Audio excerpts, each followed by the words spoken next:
我这关你过了。三圣星宇目视前方，一脸平静，说话的时候嘴角还挂着残留的血迹，可正因面无表情，那抹鲜红的血迹则显得有些滑稽。于是楚风手指一捏，便以结界之力凝聚出一条手帕，递给了三圣星宇。不好意思，我刚刚会错意了，这才直接出手，下手重了点，别在意。楚风略带歉意，三圣星宇才反应过来，接过手帕，直接将嘴角的血迹擦拭。无需道歉，也能理解，此事乃三圣秋天之错。三圣星宇说话的时候依旧没有情感，不知他是强装镇定，还是真就性格如此，但却也不像之前那般带有怨念。他在弄清楚事情始末后，似乎真的也不怪罪楚风对他痛下狠手，不知是自觉理亏，还是真心觉得这三圣星宇很识大体。楚风对他的印象倒是颇为不错，算是除了圣老之外，目前印象最好的一个。三圣星宇带路下，很快来到了一座高塔，此塔高万米，但实际上只有一层，整座塔由特殊材料打造，维持着一座大阵，紫灵在里边。三圣星宇手握令牌，捏动法诀，塔门开启，楚风直接踏入其中，进入里面，豁然开朗。塔外只能看出此塔蕴藏非凡阵法，但进入塔内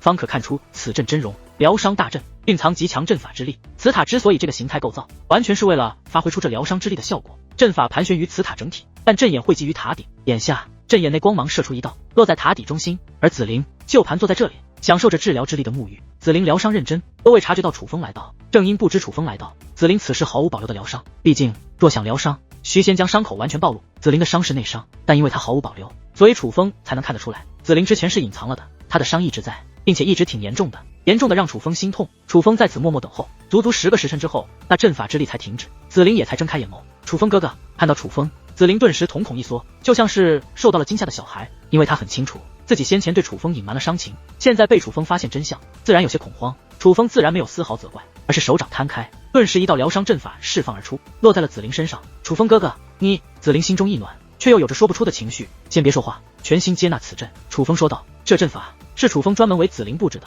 效果不如此塔的阵法效果，但却能够在阵法效果停止之后，帮助紫灵稳固伤势。虽是辅助效果，但却也能让紫灵的伤势稳固得更好一些。这也是目前楚风唯一能为紫灵做的事了。在紫灵配合下，楚风这阵法只用片刻便完美融入紫灵体内。抱歉，楚风哥哥，是不是又害你担心了？紫灵抬头问。怎么可能不担心？但你的伤势如此严重，下次可不许瞒我了。楚风说道。我怕不瞒着你，你不让我跟着你，其实真的没有大碍，我也不知为何突然就发作了。紫灵道，你这伤已损根基，任何情况都可能导致复发，也许先前太过担心我，所以才会这般。楚风分析道，有可能。楚风哥哥，所以我们到底是在什么地方？紫灵问。随后经过交谈，楚风才得知，紫灵原本在结界门外等着楚风，忽然一股传送之力将他束缚，他被传送之力束缚了有一会的时间，那强大的传送之力让他越发担心楚风，也是那个时候伤势发作的。当传送之力消失时，他已来到这塔外，见到了三圣星宇。三圣星宇并未过多解释，只说塔内阵法对紫灵伤势有帮助，于是便让紫灵入塔疗伤。至于其他的事情，紫灵还全然不知。于是楚风也不隐瞒，将他的经历以及他对于此地的了解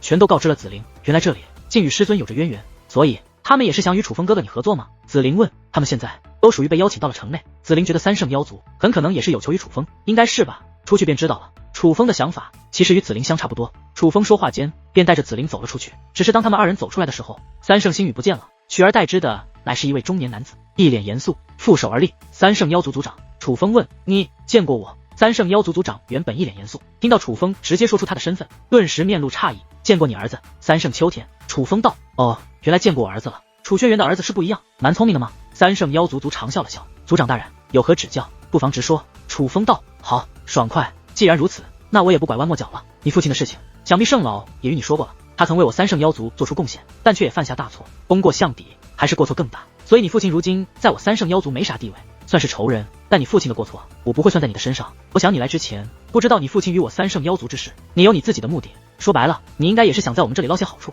说来也巧，现在我愿意给你这个机会，只是我需要向你说明情况。我三圣妖族深处有着一座神山，神山内连接着诸多阵法，也藏着关于我三圣妖族的一些秘密。可以说每个阵法都对比着一定的机缘，对我三圣妖族有好处，对于你们外人也有好处。而恰恰一些阵法是我三圣妖族族人无法破解的，需要你们外族之人来破。你父亲当年破解了不少阵法，但是也有一些阵法是他所无法破解的，比如神山深处的结界阵法。我看你小子结界造诣不错，虽然目前修为尚浅，但勉强可以让你试试。只是就算本族长与你同行，可神山深处的一些事情却也是本族长无法控制的。你是明白人，应该知道我指的是什么，所以要不要去你自己决定。当然了，关于好处我也可以明确告诉你，我神山深处的力量非同一般，只要你真有这个本事，这位姑娘的伤势也未必不能治愈。三圣妖族族长说道。何时动身？楚风问。你想何时？三圣妖族族长问。现在。楚风问。可以，只是此行有些凶险，紫灵姑娘可要同行？三圣妖族族长看向紫灵，还不待紫灵开口，楚风便道。他他与我同行。楚风对三圣妖族并不信任，哪怕他们刚刚用强大的阵法帮紫菱稳住伤势，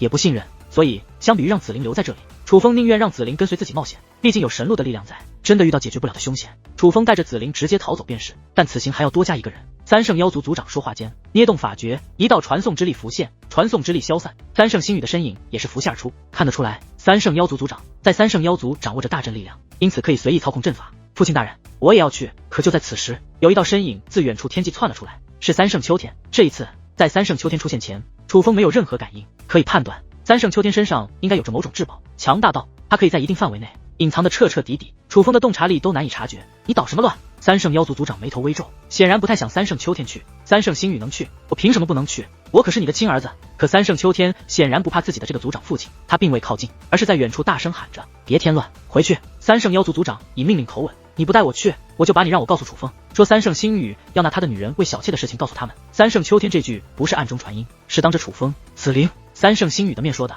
此话一出，三圣妖族族长脸色铁青，恨不得抬手给三圣秋天一巴掌。你这胡说八道什么呢？旋即又笑眯眯地看向楚风和紫菱，你们别介意，是我这个做父亲的不对，平日里对他放纵溺爱，所以导致他目无法纪，喜胡说八道。可三圣秋天依旧不慌，反而理直气壮，你让不让我去？你若让我去，这个锅我就替你背了；你不让我去，这个锅你就自己背。闭嘴吧！你以为胡说八道就能威胁老子？三圣妖族族长怒斥，你真不让我去，那我还有别的事要说，老子让你去！三圣妖族族长对其怒吼一声，但旋即又笑眯眯地看向楚风与紫菱，真的没办法，我就这么一个儿子，我不宠他谁宠他？但真的不是因为他说的事情，那是他胡说八道的。对此，楚风与紫菱都只是尴尬地笑了笑。至于三圣星宇，不知是习惯了还是怎么回事，脸上面无表情。这丫头就像是个面瘫，但与真正面瘫不同的是，她瘫得好看。谢谢父亲大人。此时三圣秋天跑到近前，对着三圣妖族族长深鞠一躬，臭小子，让你去了，快喊老子清白！三圣妖族族长一巴掌拍在了三圣秋天脑袋上，而三圣秋天也不生气，而是抬头看向楚风与紫菱，咧着大嘴，是我胡说八道的。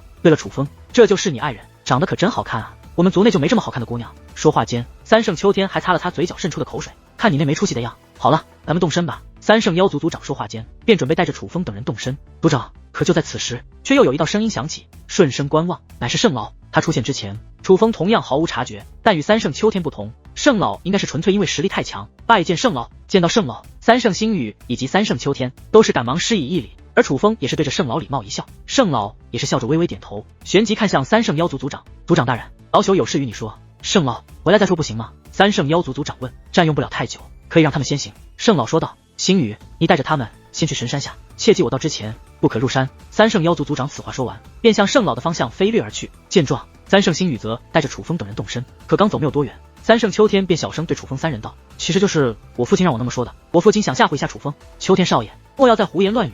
三圣星宇道，切，反正实话我说了，信不信由你们了。三圣秋天双手抱着脑袋，挺胸抬头，迈着六亲不认的步伐，那叫一个轻松惬意，无所畏惧。而此时，三圣妖族族长已与圣老进入了一处隐蔽空间。你要带楚风去挑战那座阵法。圣老面色凝重，没有了之前的和蔼笑容，这就是他的任务，不然为何放他进来？三圣妖族族长道，结界阵法从来无人挑战过，但他的难度却是堪比楚轩辕当年挑战的最后阵法。楚轩辕入神山多次，楚风才第一次，未免太危险了。你就算因当年之事对楚轩辕心有不满，可却也不该让他儿子冒如此风险。难道你真的要让楚风负债子偿？他若出现三长两短，楚轩辕岂会善罢甘休？圣老说道。圣老，你可是说过楚轩辕之子乃是当今修武界最强小辈，这种名号楚轩辕当年应该没有拿到过吧？三圣妖族族长问。圣老沉默，他的确没听说过楚轩辕有这样响亮的名号，所以某种角度来看，楚轩辕的儿子应该超越了楚轩辕。三圣妖族族长道，楚风的天赋与实力的确毋庸置疑，可神山的难度却也是非同小可，此事怀虚。圣老话未说完，三圣妖族族长便极其严肃地说道，没有时间了，我族先辈留下的资源，能得到的我们都已得到，得不到的便也没有机会。如今其他远古家族都已摆脱束缚，可我三圣妖族却依旧被困在此地无法脱离，必须尽快离开这里，去抢占当代修武者的资源，借用神山的力量是当下最好的机会。这不是报复楚轩辕，就算不是楚轩辕的儿子来到这里，是其他人，我也会做出同样的决定。秋天也去了，星宇也去了，就算楚轩辕儿子会死，我的儿子和我的干女儿也都会陪他一起死，我没有对不起楚轩辕，况且这是楚风自己决定的，我无愧于任何人。三圣妖族族长道。见三圣妖族族长态度坚决，圣老无奈妥协，于是道，要不让秋天回来吧，没必要让他陪着冒此风险，这是秋天自己的决定，我尊重他。圣老，若没别的事，我便先走了。话罢，三圣妖族族长便转身向楚风等人方向追去。圣老站在原地，若有所思，旋即目光坚定，他似乎也做出了某种决定。你们三圣妖族是分为两个族群吗？途中楚风问道。他越来越觉得三圣妖族不简单，想对三圣妖族有更多的一些了解，也许对后面进入神山有帮助。我三圣妖族远古时期乃是由89个妖族组成的联盟，但后面不分彼此，统一叫做三圣妖族。而之所以称为三圣妖族，是因为在我三圣妖族之内，同时出现了3位妖圣。说这话的时候，三圣秋天一脸骄傲与自豪。原来如此，那什么是妖圣？楚风问。靠，你不知道什么是妖圣？三圣秋天看着楚风，我们当代武者除了在远古遗迹探索以外，与远古时期没有任何联系，所以对于远古时期确实所知甚少。这样，你给我们讲讲。楚风道。说的也是，若你们什么都了解，便也不是当代武者了。既然如此，那我就为你讲述一下，让你增加一下见识。远古时期，修武一途达到了巅峰，人族妖族强者辈出，而其中最强的妖被誉为圣，最强的人被誉为帝。能获得圣与帝称号者，首先实力毋庸置疑，那必然凌驾于众生之上，站在修武界最顶端。其次还要做过惊天大事，必须是名声足够响亮，被世人熟知且认可。正因如此，想获得圣之称号非常之难，很多强大妖族世代传承也难以出现一位妖圣，而我三圣妖族同时出现3位妖圣。现在你知道3位妖圣的含金量了吗？三圣秋天问。楚风点了点头，旋即问道。这样来看，三圣妖族鼎盛时期应该很强。不是很强，那是相当强。我三圣妖族在远古时期一直是名列前10的妖族，但你要知道，这前10里面可是还包含了龙族、凤凰族、麒麟族等具有神灵血脉的强大妖族，所以你知道这前10妖族的含金量吗？三圣秋天问。确实很有分量。楚风点头。现在你知道我三圣妖族的厉害了吧？三圣秋天道。比我想象的还要强，就算不分你我，可毕竟也是多个族群组成，为何如今只有2个？楚风问。这个我也不知晓。根据先辈所说，远古之后所有族人都丧失了一些记忆，我们如今所知也是根据远古时期的记载，但记载中三圣妖族的确是由89个族群组成的。三圣秋天说道。所以你们也不知道远古后期究竟发生了什么？没有任何记载。楚风问。没有。三圣秋天摇了摇头。此时紫菱与楚风都若有所思。对了，楚风，方不方便让我与紫菱姑娘说句话？你放心，绝对没有轻薄之意，我三圣秋天乃正人君子。忽然三圣秋天道。正常的话但说无妨。楚风道。大度。三圣秋天此话说完便看向紫菱。紫菱姑娘，家中可有姐妹？为小弟介绍一下，想让我为你介绍媳妇啊。紫菱问。是。紫菱姑娘真是聪慧过人，一点就通。三圣秋天笑眯眯的道。那你找楚风啊，他认识的姑娘可比我多。紫菱说道。你早说啊。三圣秋天立马转头看向楚风，什么都没说，但那搓着的小手以及渴望的眼神已经说明了一切。楚风在一旁倍感无语，尤其当三圣星女都好奇的看了楚风一眼后，楚风更是尴尬的笑了笑。紫菱胡说的，我一个大男的去哪认识那么多姑娘？真的吗？你的红颜知己有多少来着？我数一数哦。紫菱说话间伸出双手，张开食指，但只看了一眼，又将小手收了回去。算了，不数了。紫菱道。怎么不数了？三圣秋天一脸好奇，就连三圣星女也是看向紫菱，根本数不过来。紫菱道。我去。三圣秋天立马看向楚风。楚风，你这就不够意思了。你要知道，先不说我父亲与你父亲那是过命的交情，只说我与你父亲楚轩辕前辈，那他也算我半个师尊，咱们这层关系，你若不给我介绍姑娘，太不够意思了。兄弟，我是真喜欢你们人族姑娘，求求你了，你别吃独食，你吃肉我喝汤还不行吗？你看不上的红颜知己，分我2个也行啊。三圣秋天道。我真没什么红颜知己，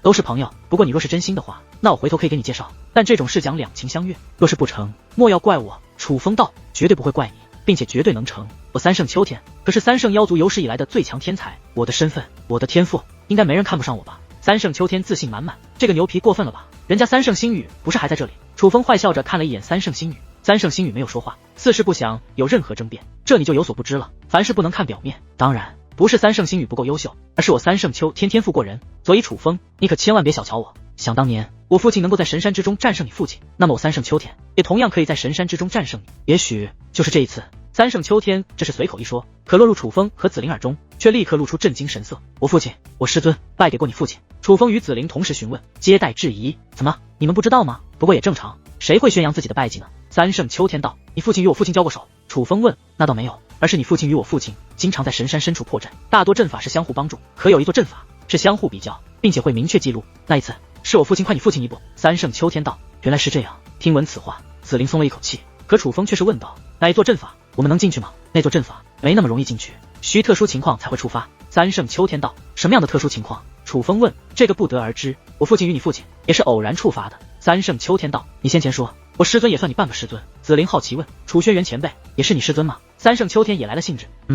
紫菱点头。三圣秋天则更加兴奋。那我也算你师兄啊。我应该叫你师妹吧？但此话说出，三圣秋天又看向楚风，楚风兄弟，我叫紫菱姑娘师妹，你不介意吧？当然不介意，一个称呼，楚风觉得无所谓。况且经过交谈，楚风感觉这三圣秋天傻乎乎的，而他的傻乎乎不要像是装的，更像是此人比较纯粹。他还一直称自己父亲为前辈，相比于三圣妖族的其他人，这三圣秋天至少是敢将对楚轩辕的尊敬表现出来的，因此对他的印象也好了很多。可楚风话音刚落，紫菱便说道：“我介意，我可是正式拜师的，你有吗？这个我还真没有。”哎呀，大丈夫不拘小节。三圣秋天道：“我又不是大丈夫。”紫菱道。三圣秋天很想反驳，但又不知如何反驳，于是只得道：“好像有些道理。”没过多久，楚风忽然眼前一亮，在遥远的前方出现了一座高山的虚影，距离还很远很远，但已经能够看到此山大概轮廓。那是一片山脉，但中间的那座山非常的高，高到云层都只能在它的山脚下浮动，乃真正的庞然大物，压迫感极其强大，都不敢想象若是靠近将会是怎样的感官。不用问也知道，那便是神山。你进入过神山吗？楚风对三圣秋天问。当然。三圣秋天点头。神山内什么样的阵法具有疗伤效果？楚风问。先前三圣妖族族长说过，神山内有力量可以根治紫菱的伤势。最初入神山，楚风是想看看有没有机会获得好处，若能增进修为自然更好。但现在楚风已将根治紫菱伤势设为最大目标。神山内有很多阵法，但大多数已经被破，被破过的便无法再破了，而如今没有被破的，只剩神山深处的阵法，且已不剩几座。至于神山深处的阵法，破解之后获得的乃是神山之力，在离开神山之时，神山会根据你获得的神山之力数量而随机兑换一件宝物与你，获得的神山之力越多，可以得到的宝物便越好。但若是神山之力超过一个数量，就不会是神山随机分配宝物，而是可以进入神山庙堂之中。神山庙堂之内可以凭借神山之力自由兑换你需要的物品，那可是一个好地方，比如修炼之物、疗伤之物以及宝物，那里面都有。三圣秋天说道。多少神山之力可以进入神山庙堂？楚风问。若是随机分配的宝物，那不是楚风想要的，进入神山庙堂自由选择才是楚风想要的，好像没有具体数量要求，每一次都不同。总之进入神山庙堂是很难的，楚轩辕前辈曾入过神山30次，每一次都有所收获，但只踏入过神山庙堂2次。三圣秋天道。我父亲在神山庙堂内都兑换了什么？楚风问。楚轩辕前辈第一次兑换了一件增减观察力的阵法符纸，第2次便是他最后一次来，那次他兑换了什么没有说，不过应该也是兑换了宝物，因为他从来不用我三圣妖族的修炼之物，就算是之前破阵得到了修炼之物，也会找到我父亲或是圣王换成其他物品。三圣秋天说道。我师尊为何不用你们的修炼之物呢？紫菱好奇地问道。不知道，楚轩辕前辈没对我说过，我也没问过。三圣秋天说道。可能是三圣妖族的修炼之物，大多是为三圣妖族族人打造，蕴藏着独特的妖力，若用这些物品修炼，会影响自身血脉，比如这上品丹。楚风说话间取出100颗上品丹，这是楚风进入主城通关时所获得的奖励。楚风当时就观察过，上品丹是难得的修炼之物，哪怕现在的楚风，这100颗上品丹对他也有一些帮助，可楚风没有使用，是因为他发现这上品丹内蕴藏的独特妖力无法排出，是这样吗？楚风此话一出，莫说三圣秋天和紫菱，就连三圣星宇也好奇地打量起上品丹，至少这上品丹就是不知其他修炼之物是否也是如此了。楚风说道。其实这也只是楚风的猜测，他之前觉得只有上品丹是如此，可三圣秋天的那句楚风父亲从不用这里的修炼之物，点醒了楚风。按照圣老所说，楚轩辕小辈之时便来过这里，神山如此利要得的地方，修炼资源必然极其丰厚，当时的楚轩辕也是急需提升修为，没理由有如此机会却不借用的，既然不用必有缘由，所以楚风便通过上品丹猜到了这个可能，那就是用了会影响根基。忽然楚风等人前行速度变得极快，同时一道身影无声无息的出现在了他们前方，是三圣妖族族长。三圣妖族族长来到后，拿了一颗楚风手中的上品丹，一边观察一边说道。原来是无法排除这妖力，若是如此直说便可，还说什么不需要修炼之物。话罢又将上品丹还给了楚风。楚风，你有一点比你父亲强，至少比他真诚。那只是我的猜测，我父亲可能真的是不需要修炼之物，毕竟我父亲走南闯北，获得过不少资源。楚风说道。不，知父莫如此，我觉得你的猜测绝对靠谱。三圣妖族族长此话说完，周围的景物变得模糊，他的速度再度提升，已经快到堪比传送隧道。好快！楚风哥哥，这位三圣妖族族长适合修为？紫菱好奇以暗中传音对楚风问道。不清楚，但绝对不是真神境。楚风回道。在这位三圣妖族族长出现后，原本还需要一些时间才能到达的神山，很快便出现在了面前。眼下楚风等人来到了最高那座山的山脚下，这里有着一道极其陡峭却直通山巅的阶梯，只不过山上有雾气限制了楚风的视线，而楚风察觉到那不是简单的雾气，而是一种结界之力，是有意的限制。三圣妖族族长以及三圣秋天他们来到，先是对着神山施以大礼，旋即才带着楚风与紫菱登山。起初登山的感觉十分顺畅，没有丝毫阻碍感，就只是正常的登山。若是这样，哪怕此山再高，但以楚风等人的修为，很快就将登顶。但走了一段时间之后，或说没有登顶，楚风甚至能感觉到距离山巅还很远，这便只有一种可能，此山远比外面看到的要大，外面看到的只是形，此时所见才是真正的神山。但也正常，毕竟这神山本身便是融合了磅礴的阵法搭建而成。前行了大概1个时辰之后，在阶梯左侧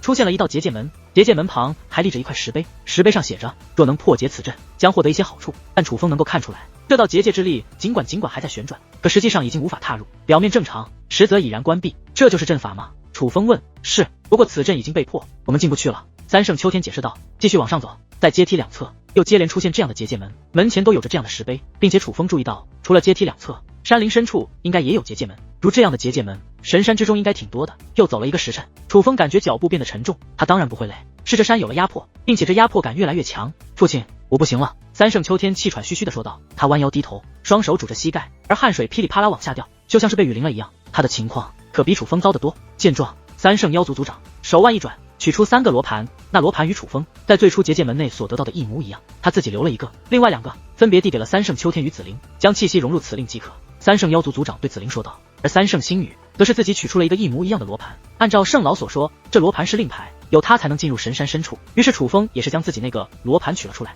楚风按照三圣妖族族长所说，将自己气息融入令牌内，果然一股柔和之力自罗盘散开，笼罩在楚风身上，那种压迫感便也随之散去。看来我们是进入神山深处了。楚风问。是，不过就算有令牌，后面的路可不好走，坚持不住随时与我说，莫要勉强。三圣妖族族长话音落下，便转身继续带路。果然，又走了一段路程之后，三圣秋天又开始气喘吁吁，但他什么都没说，反而是咬紧牙关，尽量不表现出自己的糟糕的状态。先前没令牌也就算了，现在都有令牌，他自然不想做那个第一个失败之人。又走了一段时间，紫灵可能受伤势影响，前行也变得吃力起来，感受到压迫了。楚风问，不过无碍。紫灵倒是没有隐瞒，很正常，我说过，就算有令牌在，这条路也并不好走，后面会越来越难。三圣妖族族长说道。楚风则是释放出结界之力，勾勒出一个简单的功法，按照这个功法运转自己的气息，再融入到令牌之内。楚风对紫灵说道。紫灵没有多问，直接照做，而照做之后，那令牌的气息也随之变化，紫灵的呼吸也变得顺畅起来。可还不待紫灵说话，三圣秋天便兴奋地大喊起来，我靠，真的管用！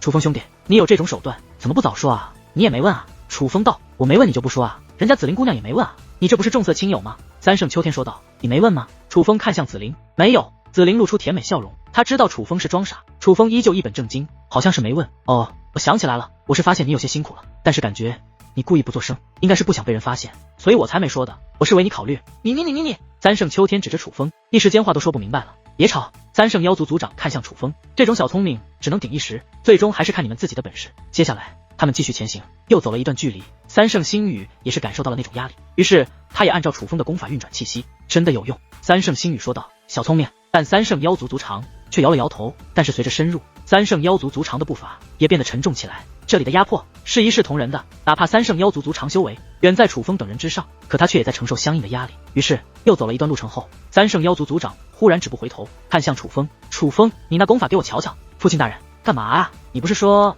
那是小聪明吗？你登神山经验丰富，也需要小聪明吗？三圣秋天笑眯眯地看着自己父亲，大有想看自己父亲笑话的架势。闭嘴！我是想看看这究竟是小聪明还是大智慧，总不能冤枉了楚风。三圣妖族族长解释道。至于楚风，什么都没说，再度将那功法勾勒出来。族长前辈试试。楚风说道。而三圣妖族族长之前是根本没记，此时认真观察，只是一眼就将这功法记下。运转之后，他的表情瞬间就变了，那是一种如释重负的轻松感。嘿嘿，父亲怎么样？三圣秋天问道。嗨，确实有点用，但有待观察，不过确实值得表扬。楚风，你比你父亲有脑子。话罢，三圣妖族族长继续前行。前辈，您可以夸我，但请不要贬低我父亲，可以吗？楚风问。啊，懂了，当然可以。我其实也不是贬低你父亲，你父亲为我三圣妖族，也算立下战功赫赫。只不过呀，我们登山多次，都没有发现这令牌还有如此妙用。他确实没你聪明，当然，只论对令牌观察这一点上，不只是你父亲，我们都没你聪明。三圣妖族族长笑着解释道。前辈过誉了，我是戒灵师，观察力比较细致一点而已，但在某些方面，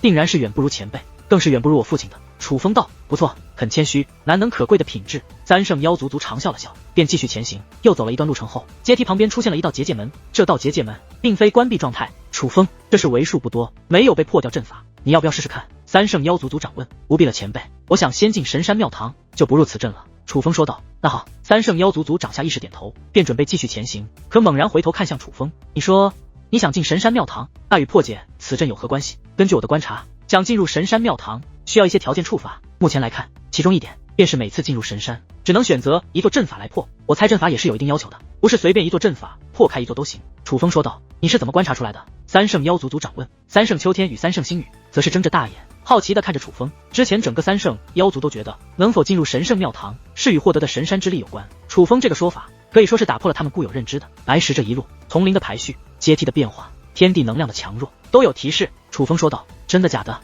这也太悬了吧！我也修炼了结界之术的，没听过要这样观察啊。”三圣秋天道：“与结界之术无关，正常观察就行，哪怕不擅长结界之术，修武者也可以。不过这些线索是不是正确的，我也不能确定，目前只是我自己通过观察给出的猜测。”楚风说道：“原来只是猜测。”三圣秋天撇了撇嘴，楚风这番话在他们来看还是有些太悬了一些。除了紫菱，其实他们都不太相信楚风说的。尽管楚风已经在那令牌上展现了自己的观察力，他们继续前行，后面的路途就连楚风也是感受到了压迫，但对于楚风而言却是完全能够接受的范围，至少对比其他人，楚风还算轻松。走着走着，楚风忽然眼前一亮，前方的阶梯旁又出现了一座高达90米的结界门，这道结界门前方也立着一块石碑，石碑上面刻写着2个人的名字，第一个三圣乾坤，第二个楚轩辕。没错了，这个便是当初我与你父亲竞争最为激烈的阵法，其他阵法多是合作，唯有此阵乃是竞争。那一次我算是见识到了你父亲不一样的一面，很强，那一战真是酣畅淋漓，不过我终归略胜一筹，险胜。还不待楚风询问，三圣妖族族长便满脸骄傲地讲述起来：“族长前辈，您是何修为？”楚风问。听闻此话，三圣妖族族长神色一顿，旋即问道：“你觉得呢？”天神境。楚风道：“有时候保持点神秘感也是好事。”三圣妖族族长并未直接回答，而是继续前行。而就在此时，三圣秋天的暗中传音在，则是映入楚风耳帘：“我父亲和圣老现在的修为，整个三圣妖族都没人知道，他们彼此也不知道对方修为。”三圣秋天是想告诉楚风，他父亲不是故意对楚风隐瞒，而是对所有人都如此。楚风没想到三圣秋天看着傻乎乎，却也有如此细心的一面。之后楚风等人继续前行，压迫力越来越强，除了楚风，其他人都开始气喘吁吁，就连三圣妖族族长也不例外。楚风，你不累的吗？三圣妖族族长皱着眉头打量着楚风，那个眼神就像是在看一个怪胎。楚风的存在让他感觉有些尴尬，因为这几个人之中状态最好的人本应该是他，但楚风的存在却让事情出现了意外。累，不过能承受。楚风说道：“看来你是继承了你父亲的身体了，他也是皮糙肉厚。”三圣妖族族长道：“所以楚轩辕前辈也如楚风这般轻松。”父亲，你之前不是这么说的，你说你比楚轩辕父亲状态好啊？三圣秋天说道。嗨，胡说八道，我可没说过啊。三圣妖族族长道：“你怎么不承认呢？”三圣秋天问：“我看你是累坏了，脑子不好用，记忆也混乱了。”三圣妖族族长道。而此时三圣秋天的状态的确不好，已不只是气喘吁吁了，脸色苍白的像是个死人一样。你要不要休息一下？三圣星宇对三圣秋天问道。三圣妖族族长刚要开口，楚风便说道：“不能休息，要一鼓作气。”你怎么知道？三圣妖族族长诧异的看着楚风。观察。楚风笑道：“真的能观察出这么多？”三圣妖族族长感觉难以置信，他的经验都是三圣妖族先辈们摸索出来的，可楚风不需要经验，竟然自己就都观察出来了，这让他感觉自己的。接下来他们继续上路，后面自然越来越难，但好在他们也都坚持了下来。终于来到了神山的山巅，在山巅顶端有着3尊雕像，每尊雕像都高达万米，其中2尊雕像的样貌与三圣秋天以及圣老是同一家族。至于中间那位，他就像是一个人，穿着人族的衣服，人族的鞋子，人族的发型，只有一个地方看得出是妖，他有3只眼睛。而在3尊雕像下方有着2道结界门，左边的是关闭状态，右边的是开启状态。这一路走来，结界门的高度是由小转大的，难度越高的阵法结界门便越高，但在此之前见到的最高的结界门还不足100米，可这2座结界门皆是高达1000米，这个高度似在提醒来者，这2座阵法的难度绝非其他可比。而在这2座结界门前摆放着一座石碑，石碑上面没有详细的介绍，只写了2个字：慎入。这是三圣妖族曾经获得妖圣之名的前辈吗？紫菱望着3尊雕像，好奇地问道。正是。三圣妖族族长此话说完，便看向了三圣秋天。此时的三圣秋天已是直接趴在了台阶之上，他虚弱的连站都站不住了。但是好在情况并未恶化，反而开始好转。来到山巅，那强大的压迫感已然消失了。我蛋儿啊，还不快感谢一下楚风，若不是他，你难以到达这里。三圣妖族族长看着几人之中状态最差的儿子，并没有丝毫责怪，反而眼中有着一抹心疼。嘿嘿，楚风，你那百科上品单的兑换就交给我了，回头去我那里，我的东西你想要什么自己挑。三圣秋天明明累得说话都有气无力了，可却咧着大嘴笑得非常开心。他不是第一次登神山了，这是他第一次来到山巅，这则是多亏了楚风。好，楚风笑着点了点头，因为上品单他无法用，的确也有想兑换成其他宝物的想法。此时楚风再度看向3尊雕像，但很快楚风又将目光移向雕像后方。前辈，那深处的大殿虚影便是神山庙堂吗？楚风问。此话一出，三圣妖族族长脸色顿时大变。你看得到我族圣殿？三圣妖族族长问。难道应该看到不到吗？楚风说话间看向了紫菱以及三圣星宇等人，他们却都是摇了摇头。楚风有些意外，于是又看向3尊雕像后方，那里的确有着一个大殿的虚影，很模糊，可的确存在。前辈，您能看到吧？楚风看向三圣妖族族长。三圣妖族族长面露尴尬，我也看不到。不过不仅我看不到，你父亲当年也看不到，但是他最后一次来的时候，他说他看到了，可你第一次来就看到了，看来你这小子的天赋比你父亲强啊。三圣妖族族长道。父亲，那为何你看不到呢？三圣秋天问道。别说话，多休息。三圣妖族族长说道。族长大人，能提前见到我族圣殿，代表着什么？三圣星宇好奇地问道。代表着天赋高，或是得到了我三圣妖族认同，具体我也不知道。三圣妖族族长道：前辈，这圣殿可以进入吗？楚风从三圣星宇的话语中听出，这妖族圣殿他们应该也有机会见到，只是要在后面才能见到。每次破阵成功，我三圣妖族都会额外获得一些力量，这股力量无法用于个人修炼，但可以用来守护我三圣妖族，或是其他用途。那力量便是自圣殿之内传来，并且若是力量获得的足够多，圣殿将会显现；若是大到一定程度，大门将会开启，将有机会进入圣殿之中。三圣妖族族长道：前辈进入过？楚风问。我与你父亲都进入过。三圣妖族族长道：若是你这次能够挑战成功，圣殿也必然会开启，你也可以进入。三圣妖族族长道：族长前辈，我听圣老说，我父亲最后一次挑战失败，导致三圣妖族圣物丢失，若是我也挑战失败，会是怎样的后果？楚风问。不得而知，但后果必然很严重。我三圣妖族的损失，我三圣妖族自会承担，这一点不会怪罪在你的身上，但是你自己也可能会丢掉性命。所以楚风，要不要进，你现在还可以选，若是进去了，便没得选了。三圣妖族族长凝重地说道。楚风没有回答，而是看向紫菱。你进我便进，莫劝。紫菱嘴角带笑，笑容很淡，却透露着某种决心。楚风也犹豫了一下，可还是对其道：紫菱，你留在外面，我会更加安心。你进去是想获得神山之力，帮我恢复伤势，视为我冒险，那你给我一个不陪你的理由。紫菱说道。见状，楚风也不再多劝，而是看向三圣妖族族长：前辈，我进。好，只不过话到这里，三圣妖族族长露出些许尴尬的笑容。这道结界门也不是想进便能进的，怎讲？楚风问。你靠近便知道了，走慢一点。三圣妖族族长道。见状，楚风便向第二道结界门走去，可还未靠近，楚风的目光便落在了第一道结界门上。当年我父亲挑战的是这一道吗？楚风看着第一道结界门问。三圣妖族族长点了点头。结界门已关闭，不是代表破阵成功。楚风问。这个阵法较为特殊，不能以常理论之，若真是成功，我三圣妖族圣物便不会丢失。三圣妖族族长道。楚风没有多问，他感觉这神山较为复杂，很多事情要么是三圣妖族族长故意隐瞒，要么是三圣妖族族长自己都不清楚，所以楚风决定自己探索。于是他继续靠近第二道结界门，在即将接近之时，顿时一道结界屏障护住了结界门。想必这便是三圣妖族族长所说的这道结界门也不是想进便能进的原因。楚风观察结界门上的符咒纹路，那是破解之法，乍一看很简单，实则非常之难。这阵法的布置者绝非等闲之辈，必然是极其强大的界灵师。此时楚风不免有些庆幸，幸亏他得到了秦九的传承，如今不仅结界之力掌控较强，观察力也随之提升，如若不然，怕是连进入此门的资格都没有。但因为得到秦九传承，楚风对结界之术已有新的领悟。不过观察片刻，楚风立刻布阵，便要破解那守护结界。楚风不过挥袖之间，便布置出了一座完整的破解阵法。这么快，见此一幕，就连沉默寡言的三圣星宇都忍不住发出惊叹，三圣秋天更是惊讶地张大了嘴巴。唯有他们三圣妖族之人知道，若能成功进入这道结界门，代表着什么。可阵法刚刚布置完成，楚风便又立刻解除，重新观察那座结界屏障。而这一次，楚风竟观察了足足10个时辰之久。父亲大人，该不会连楚风也没办法吧？三圣秋天此时状态早已恢复，见楚风观察这么久都没有反应，不免有些担忧。三圣妖族族长没有说话，而是默默地看着楚风。忽然，楚风身子一摇，竟站立有些不稳。楚风哥哥！见状，紫菱赶忙上前搀住了楚风，三圣秋天也是立刻上前，这才发现楚风因观察耗费过大，此时已是异常虚弱。见状，三圣秋天赶忙说道：楚风兄弟，你别有压力，我三圣妖族这座神山当年可是请了远古时期最强的妖族界灵师布下的阵法，你现在要入的阵法，至今为止我三圣妖族从未有人踏入过，都被拦在了这结界门之外，你进不去也不丢人的，若是不行，莫要勉强。听到三圣秋天这样说，楚风则是对他微微一笑。多谢。此话说完，楚风大袖一挥，一座破解阵法直接布置而出。这座破解阵法与最初楚风布置的破解阵法一模一样。想要试试运气吗？见到这一幕，三圣星宇心中暗道，他觉得楚风可能这10个时辰未能观察出什么，所以还是选择最初的方式试试运气。可楚风催动阵法之后，那护住结界门的结界屏障竟立刻飞散开来，破开了。见此一幕，所有人都是感到意外。这座观察10个时辰之后布置的阵法，明明与10个时辰之前布置的阵法一模一样，为何能如此轻易地破开结界屏障？在所有人感到有些茫然之际，楚风则是回头看向三圣妖族族长：族长前辈，无论你信与不信，但我已确定，我父亲当年成功破阵，圣物丢失也许另有缘由，而我将为我父亲证明。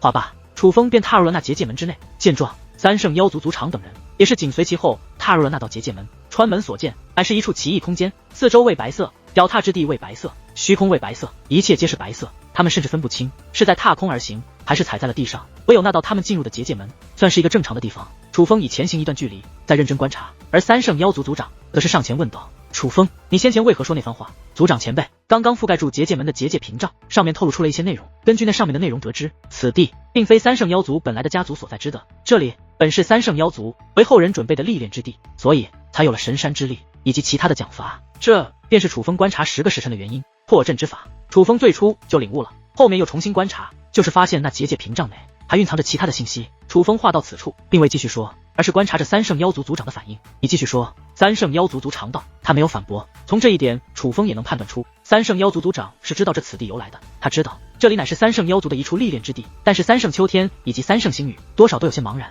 显然他们之前并不知情，最强的阵法力量就在圣殿之中，那是三圣妖族先辈们给予后辈特殊的传承。传承？什么传承啊？三圣秋天顿时双眼放光，具体我也不清楚。楚风道。三圣秋天看向自己父亲，之前只知道若是破解最后一重阵法，将会获得超乎想象的力量，也许能够让我三圣妖族蜕变，但还真不知道是传承。三圣妖族族长话到此处，看向楚风。楚风，你继续说。只要能够破解最后2座阵法，圣殿内的特殊传承便将赐予三圣妖族。我父亲当年踏入的阵法已经关闭，我现在无法踏入，但倘若他真的失败，就算我破解了第2座阵法，三圣妖族也不会获得那份传承。楚风说道。听到这里，紫菱眼前一亮，不由说道，也就是说，楚风哥哥破开这第2道阵法之后，三圣妖族能够获得那份传承，便可以证明我师尊当初是成功破开了阵法的。圣物的丢失与师尊无关，至少能证明我父亲破阵并未失败。楚风说道。这可太好了。三圣秋天满面狂喜，那个反应看得楚风心中一暖。三圣秋天也很想让楚轩辕证明，目前所知圣物丢失与破阵失败有关，若真能证明楚轩辕他破阵成功，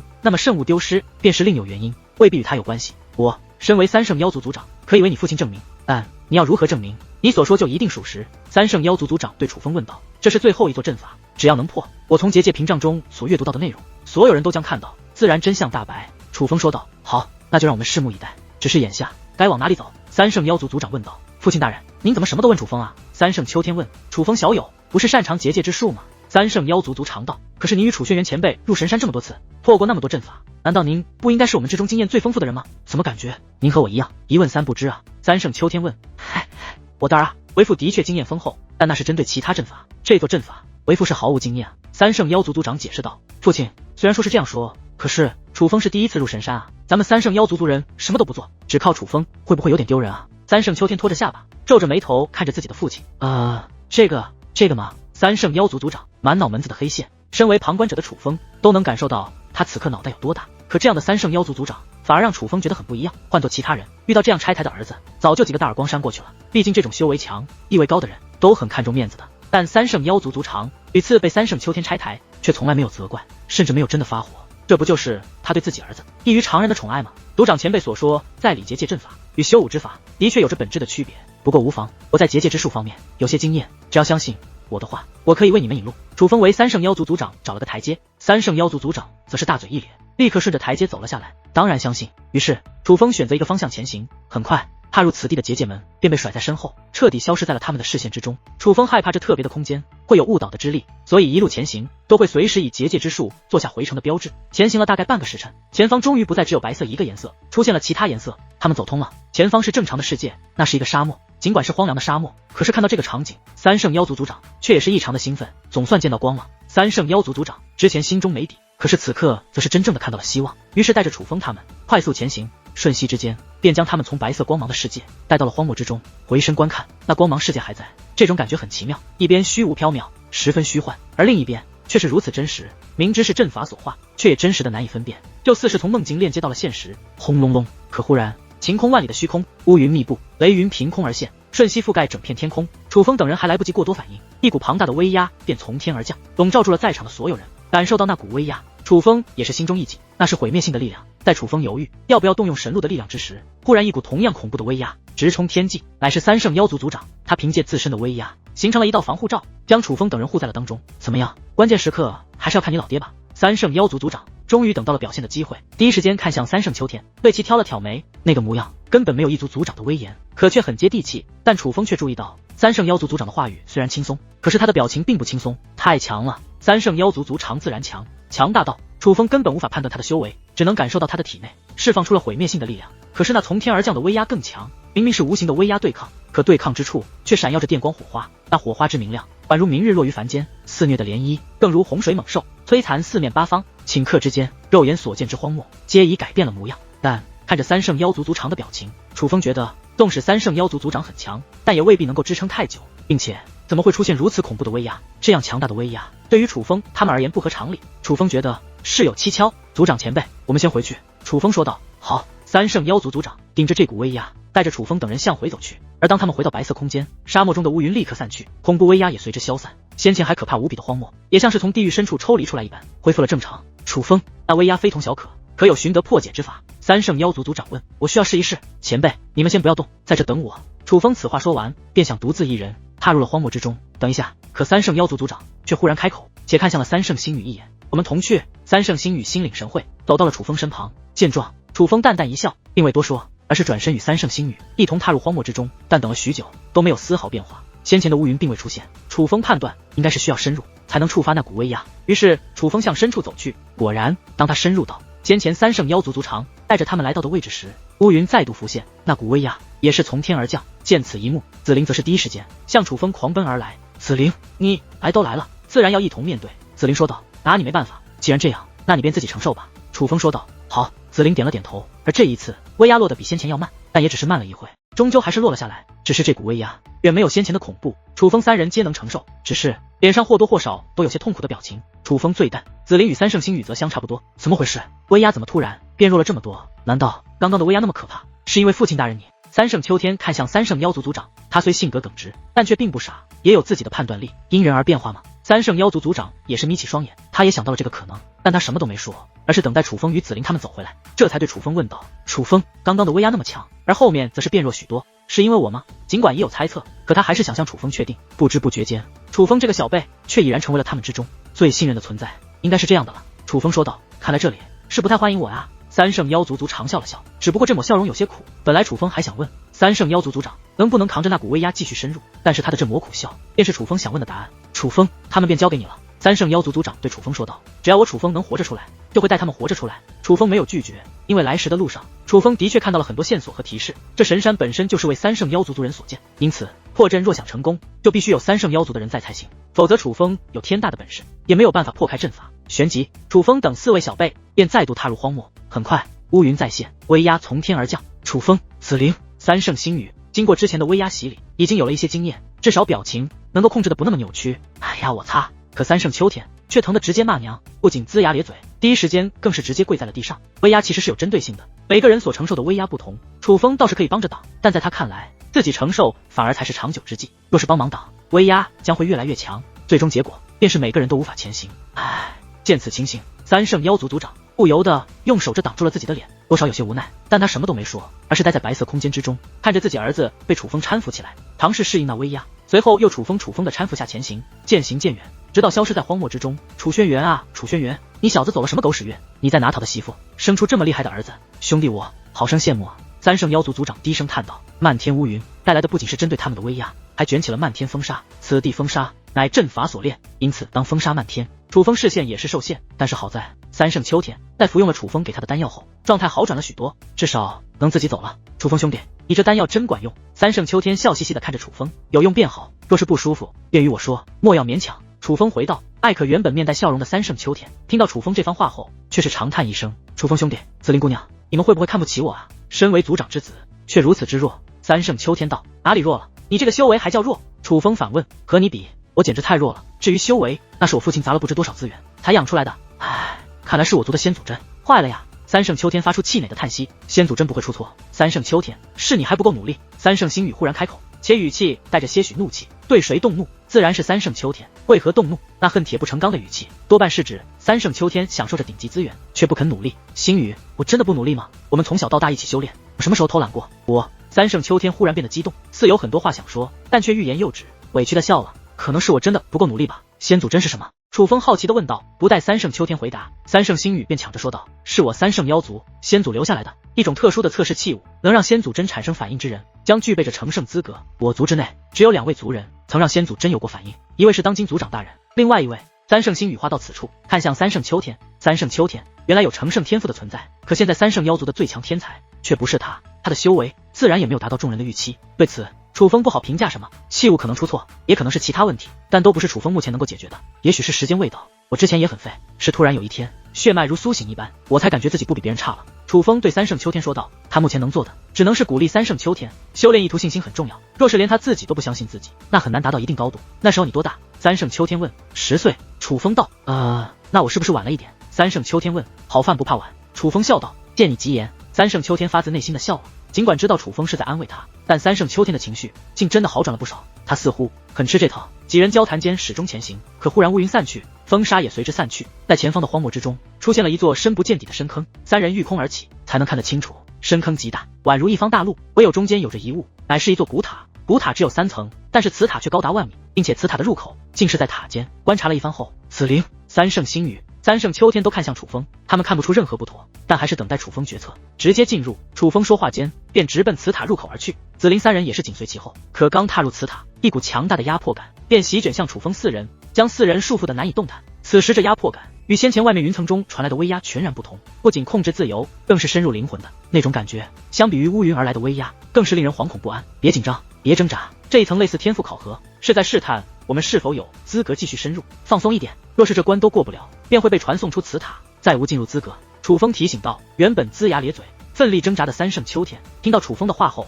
立刻闭上眼睛，配合那股压迫入侵。尽管依旧有些痛苦，可是片刻之后，那股压迫感果然散去，他也恢复自由。当他睁开眼眸，发现楚风3人都已摆脱束缚，正看着他。是我最慢。三圣秋天问。我们也没快上多少，不过接下来的第2层要做好心理准备，那是一个幻象阵法，里面会见到的都是假的，所以不管见到谁，杀掉他，一个都不能留。楚风说道。你怎么知道的？三圣秋天问。那里写着呢。楚风指着下层入口旁，那里立着一块木牌，上面的确写着第2层乃是幻象阵法，但也只是提示了这个而已。于是三圣秋天问，也没写具体的内容啊。我是根据这里的场景布置猜的，但应该8、9不离10。当然，若是我猜错了，那就当我没说。楚风笑着说道。我信你。三圣秋天道。做好心理准备没？若是做好了，我们便进去。楚风问。好我了。三圣秋天道。子林与三圣星宇也是点了点头。记住，失败也无所谓，别有心理负担。话罢，楚风便率先踏入其中，紧接着子林、三圣星宇、三圣秋天也是紧随其后。刚刚踏入其中，三圣秋天便进入了一个场景，这里全部都是三圣妖族的族人，这种感觉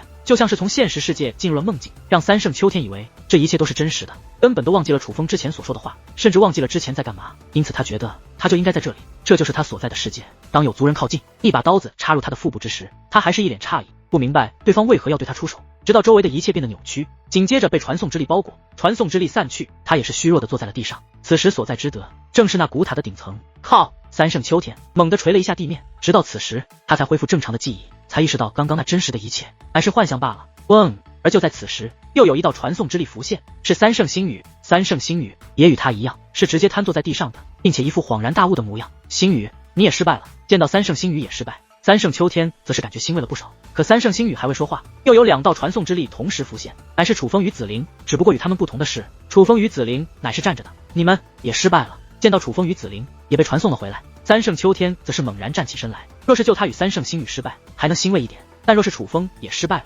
他可就感觉不妙了。毕竟楚风可是主力。我擦！但他刚刚起身，便发现腹部一阵刺痛，低头一看，竟已是鲜血淋漓，那正是先前幻象阵法中他所被刺中的位置。呜啊！而与此同时，三圣星宇也是一口鲜血喷了出来，他身上没有被利刃刺中，可是后背却中了一掌。我擦！这怎么回事啊？我们不是在幻象阵中受了伤吗？怎么真的受伤了？难道那不是假的？三圣秋天一脸懵，阵法所见是假的，但受的伤是真的。下一次挑战失败，伤势将更加严重。楚风说话间，手掌张开，2颗丹药分别飘向三圣秋天与三圣星宇。多谢。三圣星宇将丹药服下，伤势立刻好转。三圣秋天的腹部的疼痛也是随之消散，但三圣秋天却仔细打量着楚风2人。你们怎么没事？我们并未失败，但我们4个乃是一体，你们失败，我们也会失败。楚风说道。所以你们被传送回来，是因为我们2个失败了？三圣秋天问。楚风点了点头。太难了，进入其中会丢失记忆，就跟做梦一样，我都忘记我们本来是在此地破阵，而是觉得我就是那幻象世界中生活着呢。三圣秋天说道。但他们做到了。三圣星宇道。